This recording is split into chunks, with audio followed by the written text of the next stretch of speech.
This is the Dallas Morning News. Eat, Drink, DFW from the Dallas Morning News is made possible by Central Market. Hi, and welcome to Eat, Drink, DFW, the podcast from the Dallas Morning News food team. Each week, we take a look at the food and drink trends happening in North Texas, learn some new recipes, and sometimes even get cooking tips from you, our listeners. I'm Anna Butler, the Dallas Morning News' food and events editor, and this week we're bringing you a special interview with some Dallas folks on a mission to try every Michelin restaurant in the state of Texas. But first, we're going to talk about some restaurant news highlights. That's all coming up right after this. Central Market is really into food. Like when we say cheese, it's in 12 languages into food. Butchers, bakers, and sushi roll makers into food. We're talking so obsessive about quality you can shop blindfolded into food. Central Market is really into food. If you are too, then let us turn your shopping list into a treasure map. Get inspired, get adventurous, or just get a chef-made dinner when you've got more taste buds than time. No place makes every meal more amazing like Central Market. Really into food. Shop now at centralmarket.com. For the latest food and restaurant news from the Dallas Morning News, visit dallasnews.com/food. If you're behind on episodes, follow Eat, Drink, DFW on Apple Podcasts or Spotify, or wherever you listen to podcasts. We'd also love to hear from you, so email us at eatdrink@dallasnews.com. I am joined by our food writers, Sarah Blaskovich and Imelda Garcia. As a friendly reminder, Claire Baller is on parental leave. We've been talking a lot about fine dining lately and just kind of some of the more expensive restaurants in Dallas, especially Dallas proper. Imelda, you found something else that's new and in Collin County. Yes, a few days ago, I went to a new place that is going to open in Prosper. This place is called 1902 because that was the year when this town was formed. So it's like a historic date for them. And this restaurant will include a speakeasy called Mary Ann's. It's going to be located in the former Prosper Wine House in downtown Prosper, right in front of the Inn. That is one of the most popular restaurants in that area. So this aimed to be American upscale restaurant where you can eat steaks and burgers and things like that. And this will be a great addition to Prosper because, let's be real, Prosper is like a little town. The area, it's just 25 square miles. Dallas is 386. But the median income in Prosper is $74,000. In Dallas, it's $39,000. So we need upscale locations in there. Yeah, you're talking about people who can probably afford to go out to a nicer meal. And right now, there are a lot of chain restaurants, smaller restaurants. And it's not that there aren't one-off mom and pops, but in terms of upscale restaurant, you're probably driving a little bit further, maybe down to Frisco or Plano to fill that need. So this will be interesting. I'm also doing the math on the founding year of Prosper, 1902. Here we are well over 100 years later. But now we got a speakeasy. After Prohibition, significantly. Yeah, they took longer than the rest, but they got there too. And I'm happy for everybody. Another interesting about this place are the owners. Alora Hospitality Group. This is a local partnership that was created by two Frisco locals, Jason Young and Donnie Churchman, and they are committed to invest in businesses in downtown areas in North Texas. So they have another project in Frisco, in downtown. That includes the Parlour, Old Town Pine Company, and Frisco Premier Catering, and all of them are in downtown Frisco. I think that's really sweet with just a historic downtown feel. You want to keep that alive, and you want people to keep coming to that town square. The setting also could be really cool. Like, I'm picturing that place after dark. You know, it's an old town square that's been reinvigorated. What a great spot for a speakeasy. Speaking of bars, I've got one to add to everybody's list. Does everybody remember when the coffee shop opened at the flagship Half Price Books on Northwest Highway? Yep. La Casita. La Casita. It is a bakery that was founded in Richardson, and it has expanded to a couple of coffee shops. Well, that coffee shop promised to become a tiki bar at night. And as of this week, that bar part has happened. Ooh. I'm hearing some excitement from the people around me. Yeah. I heard Julie's mouth open. That was such a good thing.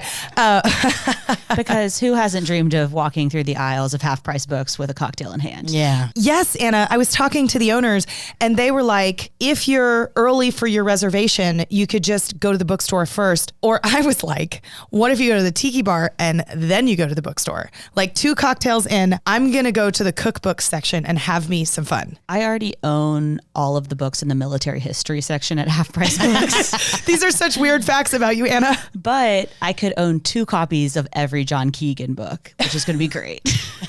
That is a deep cut. I'm going to have to look that up. The tiki bar is called La Tiki Paisa, and the cocktail menu is quite long. A lot of rum drinks, some tequila drinks, all very thoughtful and put together by Benj Pakta, who used to work at Small Brew Pub in Oak Cliff. Fun fact, the owners of the coffee shop and bakery La Casita, their names are Marixa and Alex.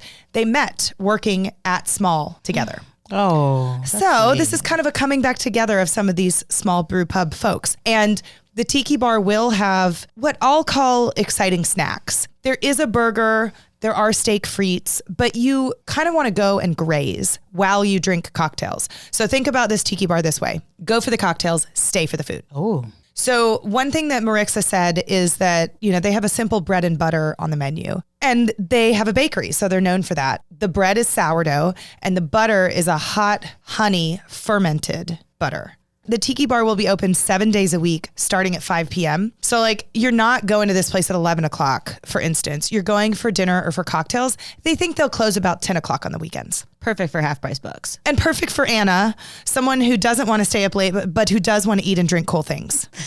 So while you're making your list of new places to go, we had a restaurant open last weekend in Dallas, or really Highland Park, which was Cafe Dior. This has been highly anticipated if you really follow food in the way that Dominique Crin is the chef here, which is a huge deal. If you're not familiar with Dominique, she is the first U.S. female chef to get 3 Michelin stars. Just kind of crazy. So she has Atelier Crin in San Francisco, along with a few other things that also have Michelin stars as well. This is an interesting menu. All of the feedback I have heard from people is, hey, you need to eat a snack before you go, or you're going to want to go get a Whataburger double cheeseburger afterwards. Oh, no. That being said, tiny portions, yes, but absolutely beautiful. So Dior, known for really beautiful florals, textiles, things like that, super feminine. The food is like that too. So there's a ton of edible flowers on almost every single dish there. What's fascinating to me about this though is Chef Crin made a name for herself. It was in 2019, right before the pandemic, and said, hey, I'm not serving meat anymore because it's not sustainable. Mm-hmm. There is dairy and cream and things like that at the restaurant still, but everything was shifted towards mainly fish and seafood.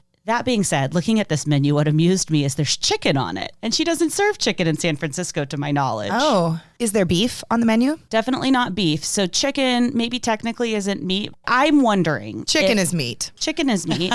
But I think sometimes when people say meat, they mean beef. I hesitate to remind everybody where we are. Shocking to open a restaurant in the middle of Dallas and not have a single beef product, but not market itself as healthy or vegan or vegetarian, which is what most of these other healthful restaurants might do if they don't have beef. Yes. And that's what leads me to think that someone was like, hey, you can't have a seafood only restaurant in Dallas, Texas. And so chicken was the compromise, maybe. I feel sad about that. So there's like chicken consomme on the menu. There's also chicken salad because there's a high tea. It's $75 a person, which actually makes it one of the more affordable high teas in Dallas. That being said, it's probably not as filling as the other ones based on the other feedback I've gotten. I am just realizing, Anna, that there's chicken consomme and there's chicken salad, 2 dishes that were famously on the Zodiac menu at Neiman Marcus. As we have mentioned, the Zodiac is closing March 31st. It's like when God closes a door, he opens a Cafe Dior. I loved it. The consomme at the Zodiac was free. This will set you back over $20. No. Everything on the menu starts at $20, which is interesting to me only because it closes. I think the last reservation you can have is at 4. It's going to close promptly before dinner time. There's a full bar menu and everything in between. If you're feeling like you don't want to spend that much, you can go grab a coffee and they have stenciling and you get to pick which stencil that you want on top of it. So you could get a classic Dior bumblebee, or you could get a Dior logo or something like that. I don't like it. I don't like almost anything about this. It sounds expensive. It sounds fussy. I don't get it. The good news is, Sarah, you don't have to get it because you won't be able to get a reservation. A great point. I can't go if I want to. Tell us why, Anna. There are absolutely no reservations right now, just like there are no reservations for the Zodiac right now, which where are people going to eat their chicken salad? Ooh, it really matters what you wear when you go have lunch at Cafe Dior, I feel. I have a reservation in a few weeks, and I'm already stressed about what I'm going to wear because I am not a Dior girly, and I feel like I'm actually going with people who will be decked in Dior. Oh, but is that like wearing the band t-shirt to the band's concert? Like, is it too much? May I be so bougie to say that shouldn't you wear Valentino to Cafe Dior? I'm also don't have any. You're 100% actually supposed to wear the band t-shirt to the band with stuff like this. Really? Like if you go shopping at like Hermes in Paris, you should be decked in Hermes. So God, Wow. This is just proof that this is not for me. if you know, you know. Yeah, I don't know. Anna, I want to know, how did you get the reservation if it's like impossible? You know what's great is I have friends who are really committed to doing things like this that are not me. Okay. But they want to eat with you because you love French food and you're also wonderful company, but you didn't have to do the hard work. I think I was actually a B-list invite for this one where this just came up in conversation and the person was like, oh, I made it for 4. I guess you could come too. Okay, wow. Oh, well, I know that they will be glad you're there. And I want to know which fast food place you go to afterwards to fill the rest of your belly. Yeah, I'll let you know. And I'll also email Chef Kren about it. I'm just kidding. What is cool, though, about this is she has been extremely involved in Dallas over the past few weeks. She has made a stop into Georgie, which we just basically know from Instagram. She was also spotted at Jose with Chef AQ. And there's like a darling picture of the two of them, and whatever AQ made her, you can see it all on Instagram. Looks really good. I've heard she's very supportive of female chefs, too. That makes me want to be supportive of her. She seems like a lovely chef. I just need to figure out how to be me and eat in that restaurant. Maybe you just go to one of her other restaurants in San Francisco. Yes. We have plenty of places to spend tons of money in Dallas, as we've talked about for months and years. This is, yet another one in Dallas's most expensive shopping center. I think we should go around really quick and just say more affordable places we like, which we've done before on the show, but I just think it would be a really nice balance really quick. I love it. Define affordable. I think it is anywhere, one, where I'm not left hungry after ordering an entree, which lately I feel like has not always been the case. I think affordable is hopefully under $20 a person. I think that's a dream. I think it's a dream. I think it's actually possible, though. I think most people are feeling it's more in that $30 to $40 range right now. Yeah. But as someone who goes to a restaurant, orders an entree and water, I can do it under $20. One place that I do like to do that is a place I talk about a lot, which is Food from Galilee. It is Lebanese-style Mediterranean food that is in Snyder Plaza. My favorite thing about it is that they serve lunch on styrofoam plates, like, recycling doesn't exist. I love that that's your favorite thing about it. I just think it's funny, but you can go in and you can just get soup and a side and it'll be about $10 to $12. I also think that dumplings and Chinese food are a really great way to do that. So heading up to Richardson, Kieran Court, or Jingqi are going to be really great ways to do that. If you're in Chinatown in general and can't get into Kieran Court, just about every restaurant in that shopping center is going to be affordable. Sarah, what do you got?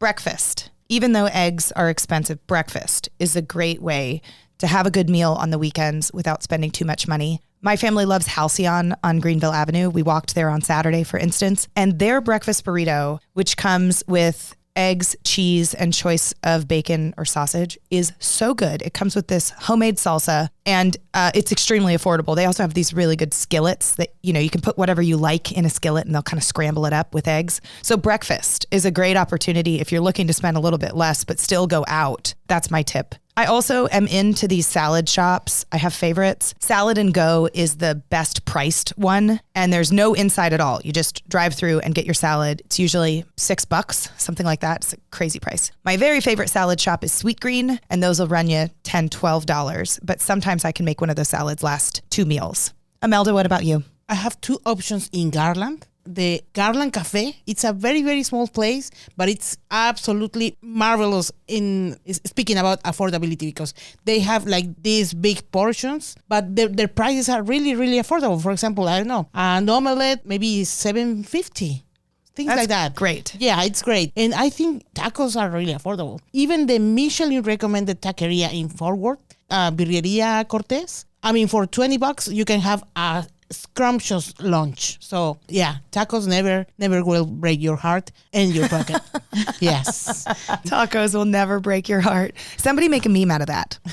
I'm realizing that we mutually left out one of the most affordable places that we both like, which is Keller's. Oh yeah, I love Keller's too. Salty waitresses, hot burgers. They'll bring you a beer in your car, which I still don't understand the logistics. I don't know why that's allowed, but I'm not mad about it. Gosh, of course. Keller's. The first time I took my boyfriend there, he ordered a chicken fried steak sandwich, and Sarah was like, "What?" No, yeah, no. Did the sandwich have gravy? No. Oh God, no. Can you go through this sandwich? Yeah. I mean, I went through a lot. There are so many affordable restaurants that we didn't get to, and so we would love to hear yours. Email us at eatdrink@dallasnews.com with your affordable picks. So last week, we were talking really about rogue things that people carry in their purse. I carry salt. Imelda's mom carries a pepper. It's still funny. We turned it back to y'all, though, and we asked you if you carry things in your purses or in your pockets to restaurants. I have a favorite that I'd like to share. Julia says, my husband prefers lime over lemon in his tea, so he always carries true lime powder in case the place we go to doesn't have a full bar of limes. Oh wow. I was thinking about a friend of mine whose husband also carries around a lime flavored something. It's lime salt, and he sticks it in his pocket. It's the shape of a beer, and it's just called beer salt, and you like stick it around like the rim of a can or... Totally. I've seen him buy like a 12-pack. Oh, he's in. Yeah, he's like really, he's really into it. I was talking with family about this weekend, and some of them told me, "Oh, you know what? I have some omeprazole in my bag just in case." And they were like, "What? No, please no." Tell anyone who doesn't know, Imelda, what omeprazole is. It's the medication against stomach issues, like I don't Heartburn. know. Yeah, heartburn. That's the one. Find stories on many of these topics and much more by visiting dallasnews.com/food. We're going to take a short break, and when we come back, it's going to be time to meet Dallas's own Michelin Man. That's next. Central Market is really into food, like fish flown in so fresh it still has jet lag into food. Our sourdough starter has been around since grunge was a thing into food. We're talking more prime cuts than a greatest hits album into food. Central Market is really into food. If you are too, then we're the HQ for you. Whether you're a make every recipe in the cookbook foodie or a my favorite recipe is reheat type who just digs the delectable, no place makes every day more delicious like Central Market. Really into food. Shop now at centralmarket.com. Welcome back. We turn now to the fascinating story of Dallas man Drew Stevenson, who visited all 15 of Texas's one-star Michelin restaurants in a matter of weeks. In the next segment, Sarah Blaskovich chats with Drew and his wife Elena about why they went on this fun, expensive quest. Drew, I would say you're not a regular restaurant guy. Visiting Michelin-starred restaurants is part of your personality. It's a big deal. So let's start with this. How many Michelin-starred restaurants have you been to? Well, the good news is there is an app, the Michelin app, and you can track all the restaurants you've been to. So when I go to that, I can look and see that I have been to exactly 50 at this point. Wow. Okay. And these are across the world? Across the world, mainly in the United States, 15 now in Texas, obviously, but the rest are scattered around Italy and Europe. Okay, and we're joined here by your wonderful wife, Elena. Yes. Elena, you agreed to have your honeymoon in Copenhagen so that Drew could eat at a whole bunch more Michelin-starred restaurants. Yeah. How did that go? I mean, it was amazing. I hadn't had as much experience going to Michelin-star restaurants, but I loved it. Plus, Copenhagen was just lovely in the summer. So you're into this, even though Drew, I would say, is the Michelin man. Mm-hmm. You love it too. Yeah. My dad was a chef, so I would go, to nice restaurants with him, and eventually he became more of a GM type role. But yeah, that was our thing growing up. You guys are a lovely match. So of the 50 restaurants you've been to that have a Michelin star, something that big time Michelin fans do is they add up all those stars. So if you've got X number of 1 stars, 2 stars, 3 stars multiplied by 50, do you have any idea, Drew, about how many stars you have under your belt? It would probably be somewhere around 75 at this point. Nice. Yeah. But we are here to talk about Texas. Yes. As we mentioned, since Michelin announced its first Texas guide, you've been to all 15 one-star restaurants, which I would say is pretty crazy dedication. Why is this quest important to you? That's a great question. I haven't put a lot of thought into that, but I am a very proud native Texan, a very proud native Dallasite. And the idea of Michelin coming to Texas has been something I've been very interested in happening for years. And when we found out that Michelin was in fact creating their first guide for Texas, that became very exciting. I think the idea pretty early on was that I would go to all 15 restaurants. As a Texas food enthusiast, I thought, this just has to happen. I think I need to be the guy to go to these places. Well, the way I met you, I think is interesting, Drew. You are part of a group called The Hungries. I wrote one of my favorite stories of 2024 about you and your friends. There are 600 Hungries across the world, but I talked to about 5 of you from Texas. And The Hungries is an online chat room, basically, where you talk about how to get reservations to Michelin restaurants and you share details on what you love. You even find travel buddies or people to eat with who have similar interests as you do. And Drew, I just found you guys fascinating because you have so many different professions, yet you share this very deep love for cooking and for fancy restaurants. More than that, you are willing to spend a heck of a lot of money doing it. Elena, this question is for you. Okay. Did you guys have to agree on this hobby that Drew came up with? Because I got to think it's thousands of dollars to fly across the world and eat at these restaurants. I mean, is this part of your family budget? Yeah, we do budget for vacation. It is fairly big, but I mean, other people like to have the newest cars, and that's just not us. This is our thing. And you are new parents of a brand new baby girl. She's about 3 months old. Has having a child in the house changed your ability to travel and eat this food that you love? Slightly. So we were given advice from some lovely people at our church who told us that when we bring a child into the world, our schedule does not revolve around theirs. We're bringing them into our lives. So we've tried to remember that as we travel and eat at restaurants. So we have both of our grandparents here in town. That helps a lot. We actually went on a trip to Austin this past weekend, left Claire at home with Elena's parents for the entire weekend. There are a lot of parents who are probably judging us for dropping our kid off that early on in their life. Not me. Yep, but we had to do it. It was comfortable. She doesn't know left from right yet, so I don't think she missed us too much. We're okay.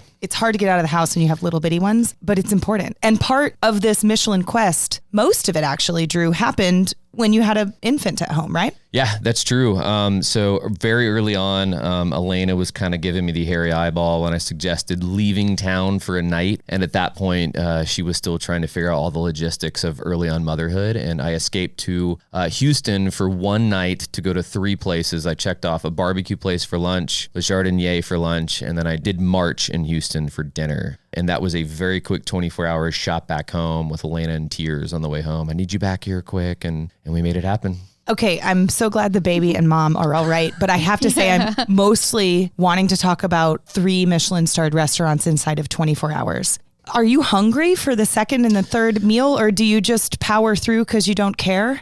You get good at pacing. You start to learn, should I finish this plate? Should I drag my finger across this dish and just get every last little morsel? Or should I leave a little more room? Le Jardinier, I could have built out a pretty impressive lunch menu. They happened to have a 4-course tasting menu for lunch that was very reasonable. And then going into March, that was literally, I think, 8 hours after I had lunch. You learn to understand how to listen to hunger cues and be okay as you get through these little journeys. I mean, I could totally eat at 3 Michelin-starred restaurants in a day, but I think some people listening would struggle with it.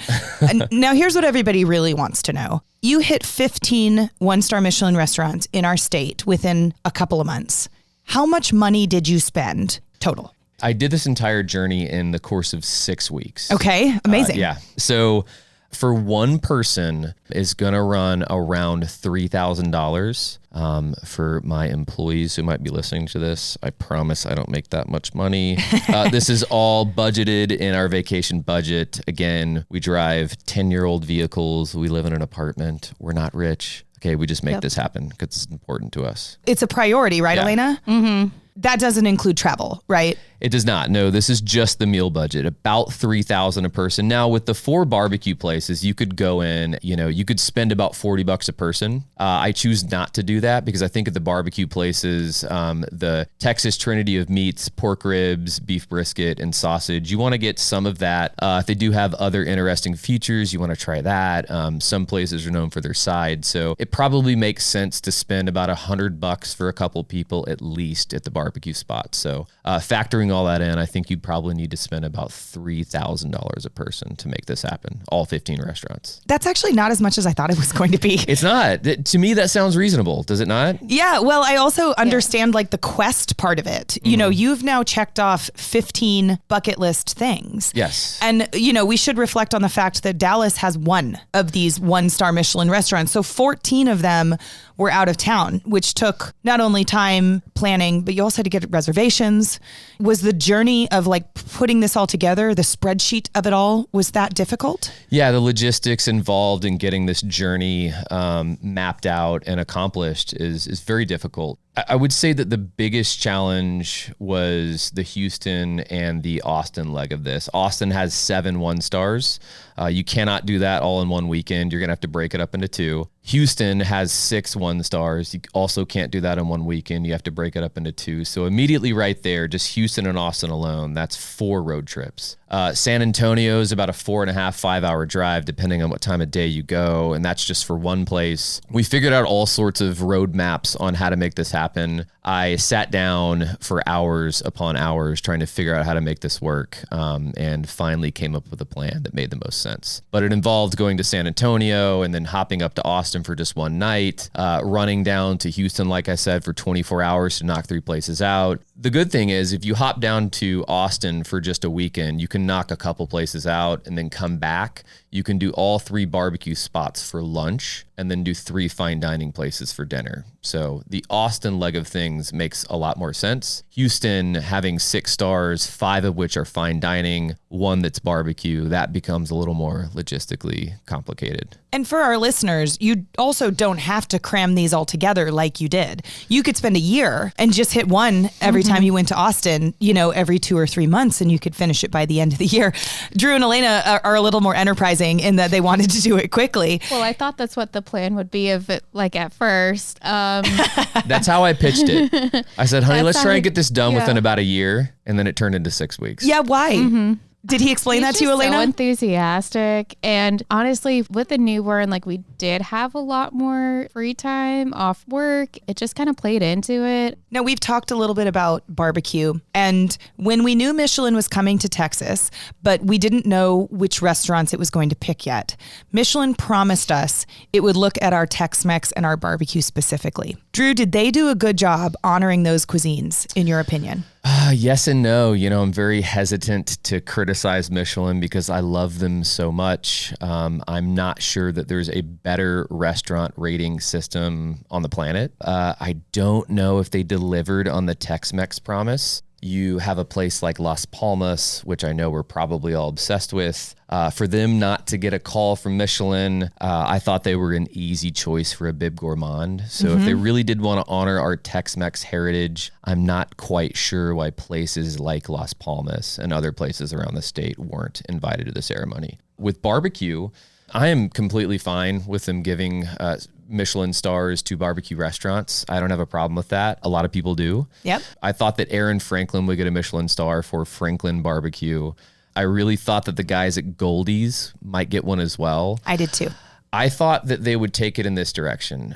We all know that Michelin has been giving stars to very casual places as of recent. When the Mexico inaugural guide came out last year, they gave a star to a taco joint in Mexico City. When they started giving stars to the countries in Southeast Asia, they were giving stars to very casual noodle spots. In Singapore, they gave them to street hawkers. So they've showed us that that's been their recent model. And so when they came to Texas, we all thought they'd give a star to a barbecue spot. And everyone thought, okay, Aaron Franklin's going to be the guy. So for Corkscrew, Interstellar, La Barbecue, and Leroy and Lewis to get stars, I think that shocked everyone. Yeah. Now, are these places deserving? 100%. Any of those 4 places I just mentioned are just as good as all the other really great barbecue places in the state. But I think people are just a little confused as to why those 4 places. And if them, why not others? Exactly. Like, I think you are making the argument that, like, if those 4, why not Goldie's? Yes. Maybe Cadillac. Yep. Here's a question for you, Drew. Did you expect DFW to get more than one-star restaurant?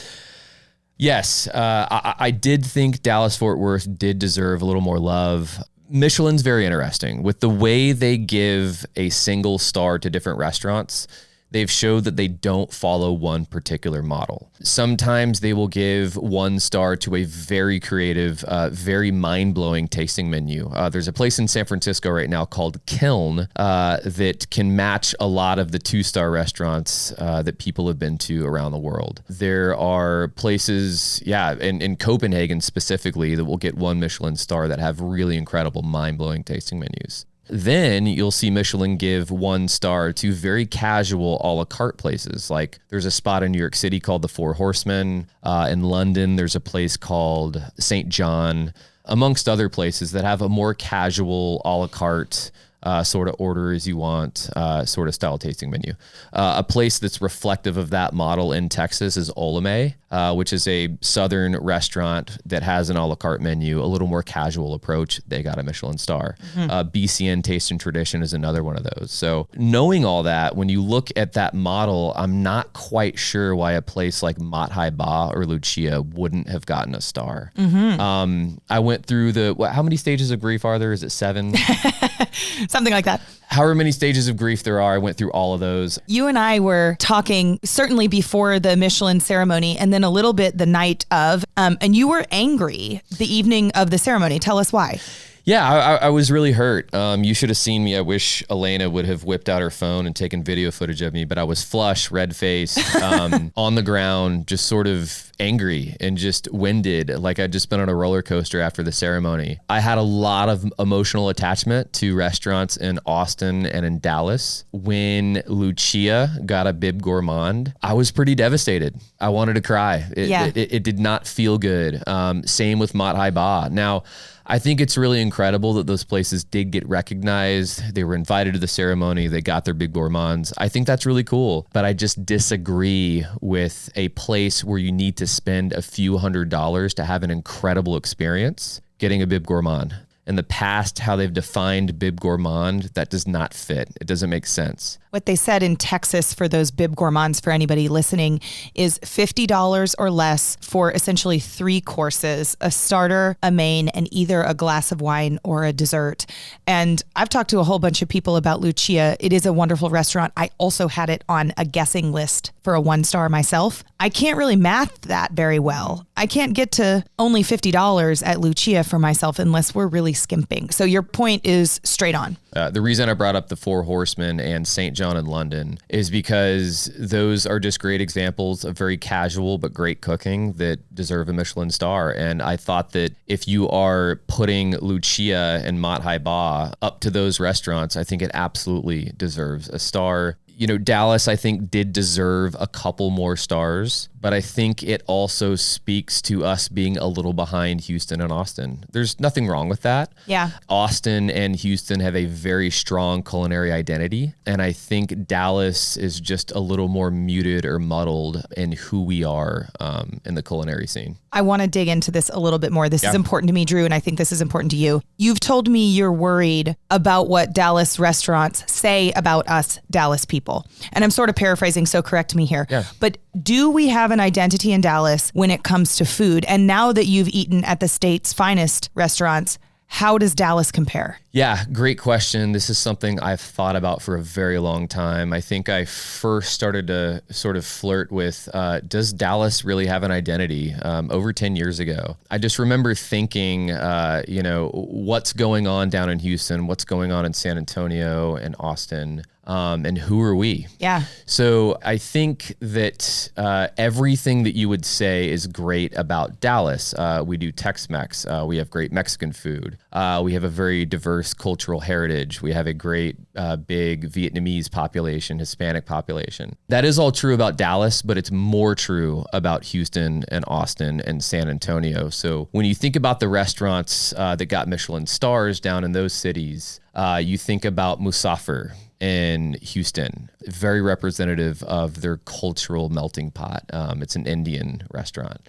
You think about a place like Tatemo, which represents their Mexican heritage, which Dallas has that, but Houston has it a lot more. It's a lot deeper and richer.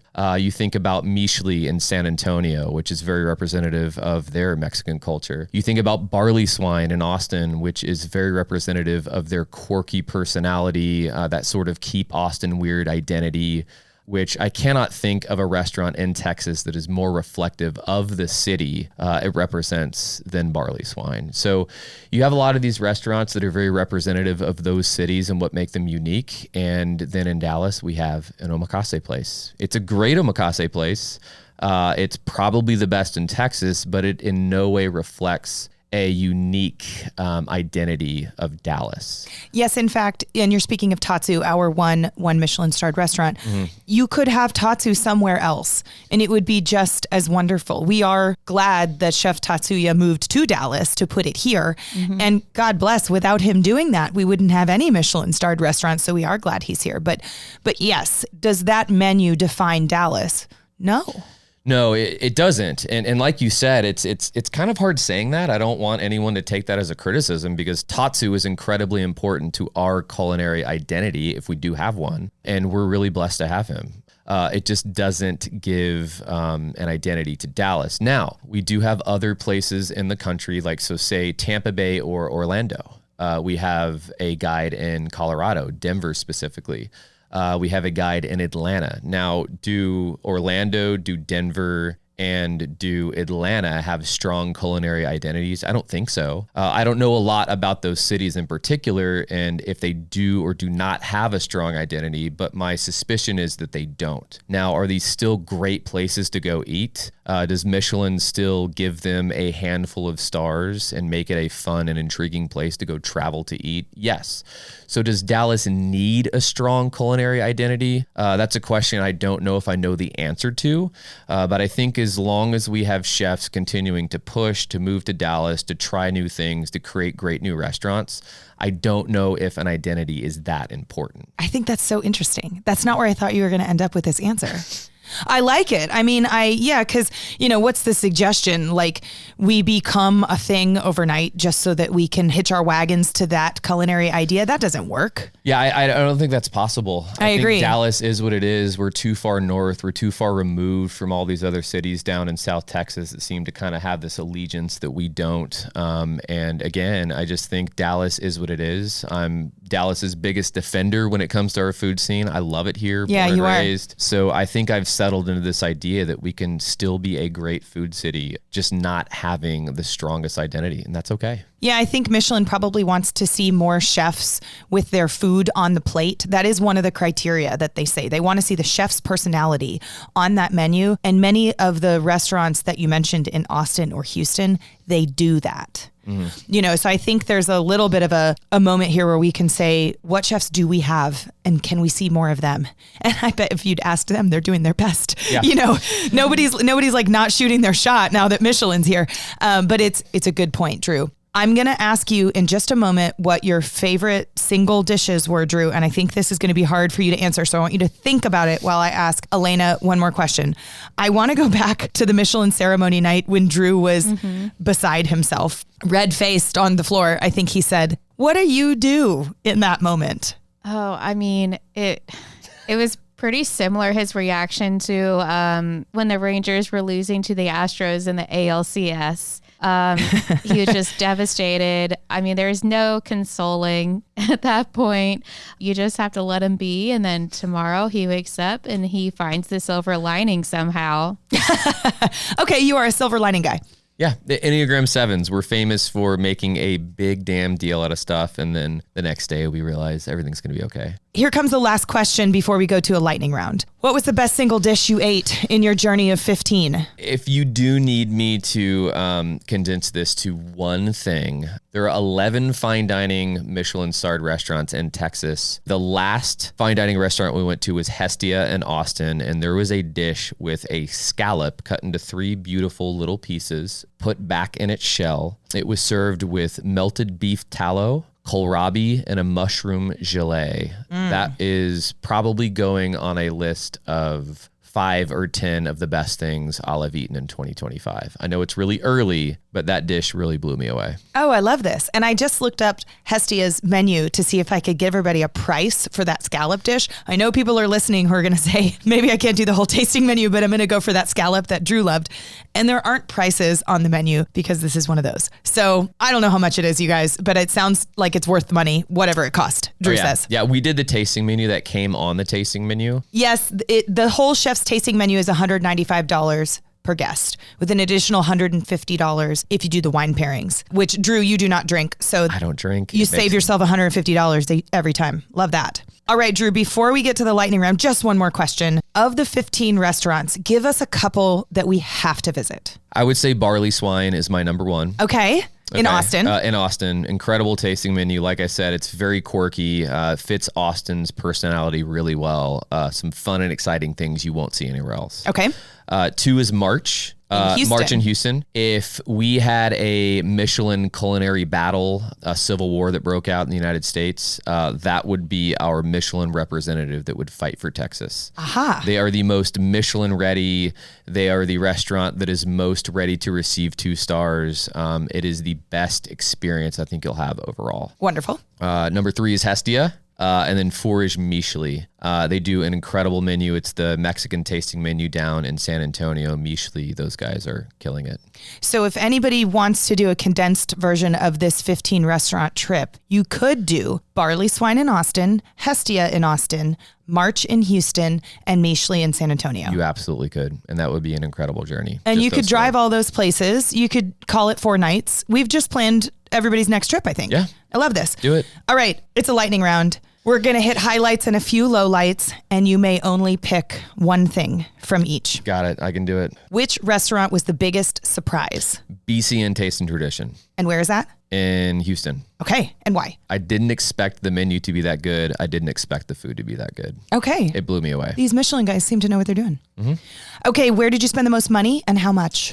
March, their 9-course tasting menu is $350 a person. That's before tax and tip. Aha. And were you dining together? No, that was one he did all on his own. So it's just $350 plus tax and tip. All right. Where did you spend the least?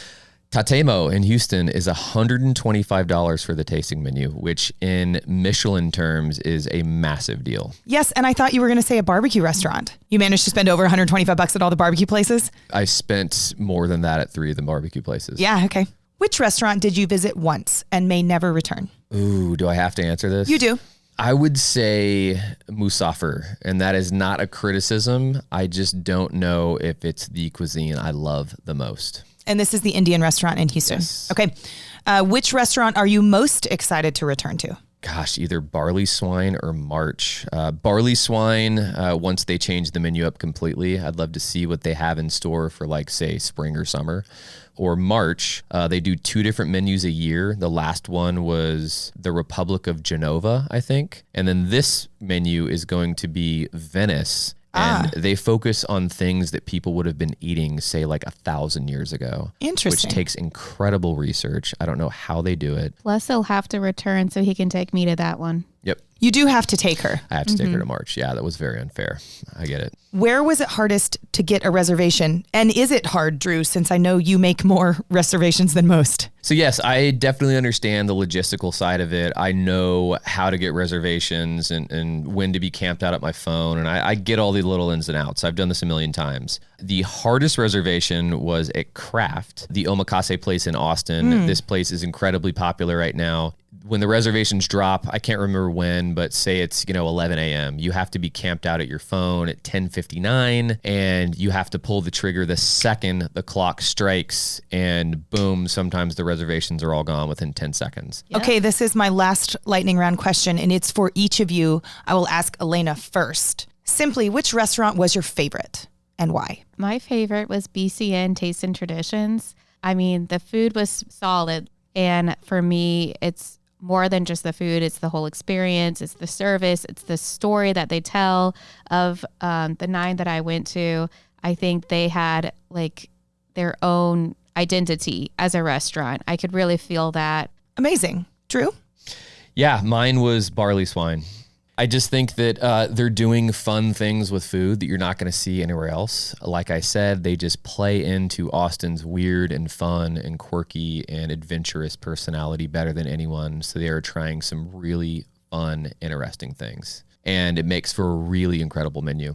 They even, before the meal, will tell you, if you want us to bake a box of brown butter chocolate chip cookies, we can add that to your bill, and towards the end of the meal, they give you a box of just wonderful classic cookies. Nothing contemporary or fun, just some really awesome cookies to take home. Oh, that sounds wonderful. Can I say one more thing real quick? Please. My Instagram is very new. Yeah. It's funny, you ran into me when my Instagram following was about 100 people. Yeah. Which I was like, why is Sarah Blaskovich following me at 100 followers?